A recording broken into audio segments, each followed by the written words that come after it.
Hi! Good morning! Today, we will be discussing all about the New York School of Poetry. But first, let me give you the objective for today's discussion. First, define what is New York School of Poetry. Second, identify the writers of first generation and second generation of New York School. And third, create an infographic showing all the writers of New York School of Poetry. So, everyone, I hope that you lean back, relax, and listen to our discussion. But first, let us define the New York School. The New York School was a loose group of poets and visual artists, along with musicians and dancers who worked in New York. These creators drew their inspiration from a wide variety of sources, including jazz, experimental music, abstract expressionism, and surrealism. The writers, who belong from New York School movement, valued spontaneity and humor in their verses. Often, they wrote about contemporary events and, of course, cultural movements. The latter part of this New York School valued personal, emotional, first-person narratives, while the New York School embodied their work with pop culture, witty turns of praise, and humor. Their work was almost always written in response to contemporary events and lack of seriousness that is found in almost all confessional poems. The poetic movement is closely related to the visual arts of the New York School. Okay, artists like Jackson Pollock and Willem de Kooning were inspired by the work and the writers like John Ashbery and Frank D. O'Hara, and vice versa. So, moving on, I have here the writers of the New York School of Poetry, including the first generation writers and the second generation writers. Okay, moving on, here are the list of the New York School writers under first generation. First, we have John Ashbery. Second, we have Kenneth Koch.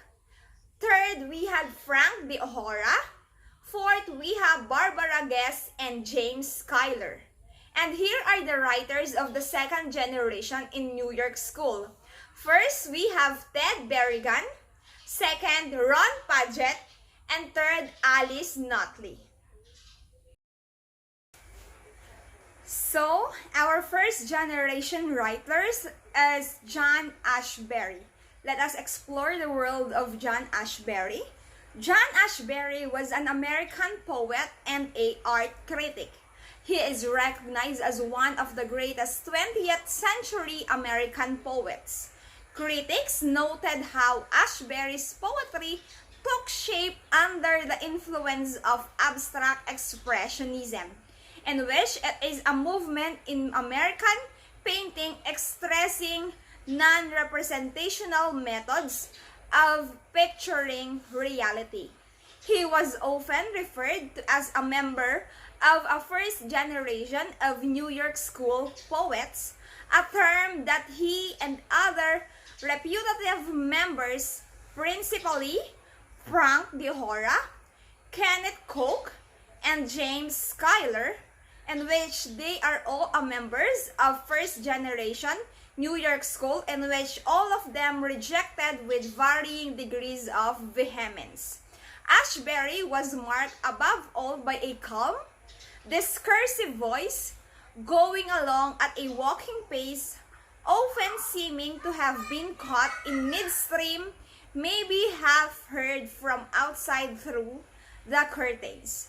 That voice could occasionally sound explicitly poetic or expressionistically fractured, but more often Ashbery, and more consistently as time went by, it is sounded as conversational, demotic, mild, even-tone, deep-dish American poet. His famous artworks include self-portrait in a convex mirror. Okay, our second writer from first generation of New York School is Kenneth Coke. He is a poet of the New York School whose work combined a sardonic wit of a Bork Belt comic, the erotic whimsical of surrealist painter, and the gritty wisdom of a scared young soldier. He died yesterday after a long battle with a leukemia at his home in Manhattan. Okay?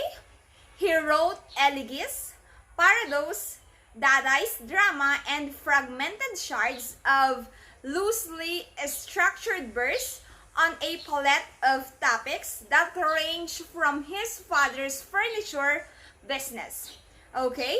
Mr. Coke, in which it is pronounced as Coke, was considered as a founding member of the New York School, in which it is an avant-garde poetic movement that was forged in a Manhattan of the 1950s.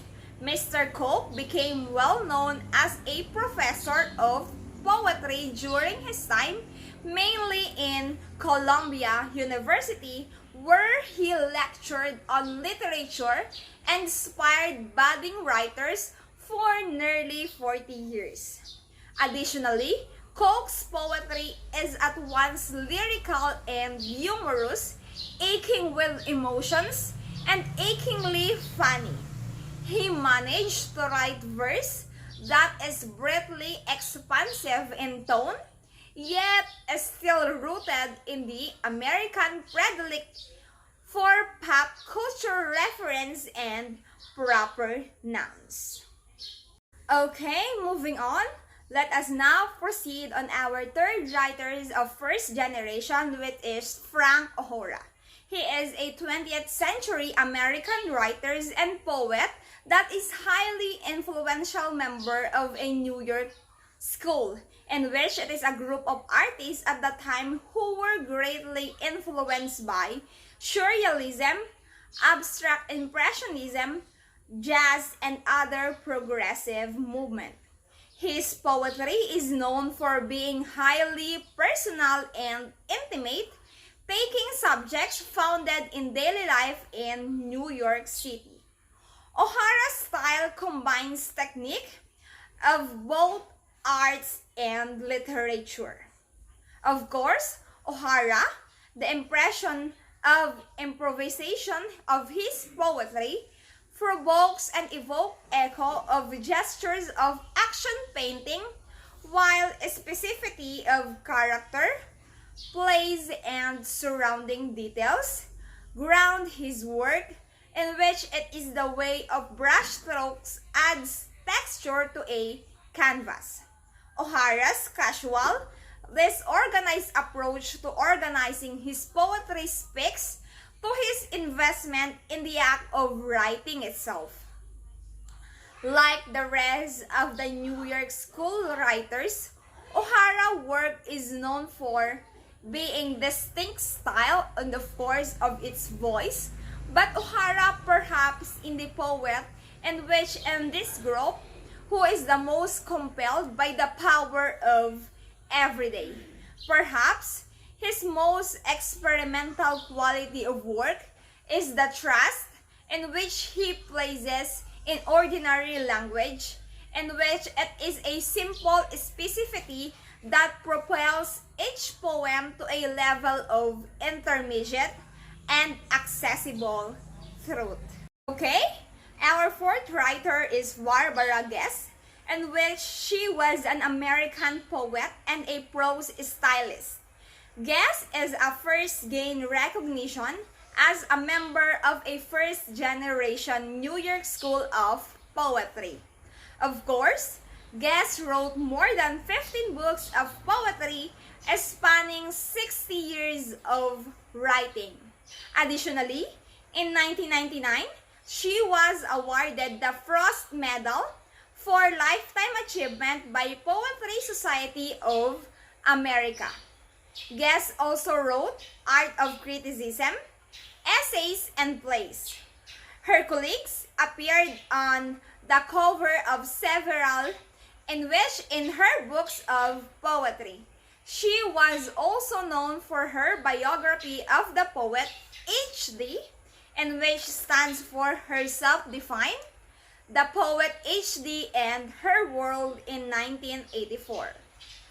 Guest eventually moved away from these early influences. Her later works are more in line with language poets whose primarily interest in the actual world and not so much of the image that is being evoked. Also, she also published a collections of non-fiction writing and essays on poetics, including the collection of Forces of Imagination, Writing on Writing by 2003. Okay, our last generation first writer is James Schuyler, in which he won a Pulitzer Prize. Winning poet of James Schuyler was a central member of the New York School Poetry. Schuyler's writing career expanded greatly in the mid-1950s and 1960s. He wrote the libretto for Paul Bowler's recording entitled A Picnic Cantata in 1955 and two off-Broadway plays, Presenting Jane in 1952 and Shopping and Waiting in 1953. In 1958, he published his first novel, Alfred and Guinevere, a book about children and their perceptions. And now we are moving on the second generation authors. First is Ted Berrigan. Ted Berrigan was considered himself a late beat. He traced his lineage as the writer to an American Expressionist tradition.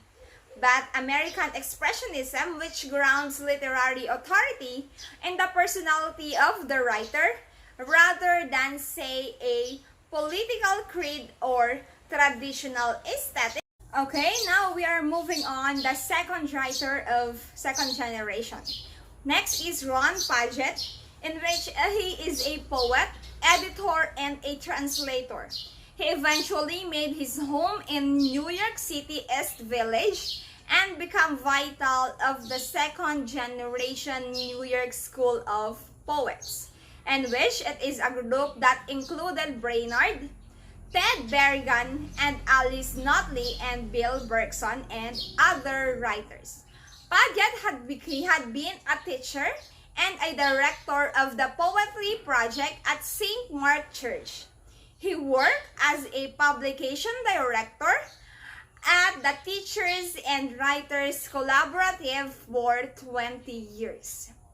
He is the author of over 20 collections of poetry, including Big Cabin in 2019, it was very recent, Collected Poems in 2013, winner of LA Times Book Prizes. Next is How Long in 2011, and a finalist for Pulitzer Prize, How to Be Perfect in 2007, You Never Know in 2001, and The Great Balls of Fire in 1969, reissued in 1990. Okay, our last writer is Alice Notley. Alice Notley has become one of America's greatest living poets. He has a long written in narrative and epic and genre-bending modes to discover new ways of writing to explore the nature of self and social and cultural importance of disobedience. Notley workbook Mystery of Small House in 1988 is an experiment with autobiographical mode in which Notley was firstly trying to realize that the first person singular as fully and nakedly as possible. That's all for our second generation writers. Okay, that's the end of my report from the New York School of Poetry, including the first generation writers up to the second generation writers. I hope everyone will acquire knowledge from my given discussion. Okay, test and exam will be administered via Google Form after the discussion. I hope everyone is in good condition right now and see you on our next meeting. Thank you, everyone!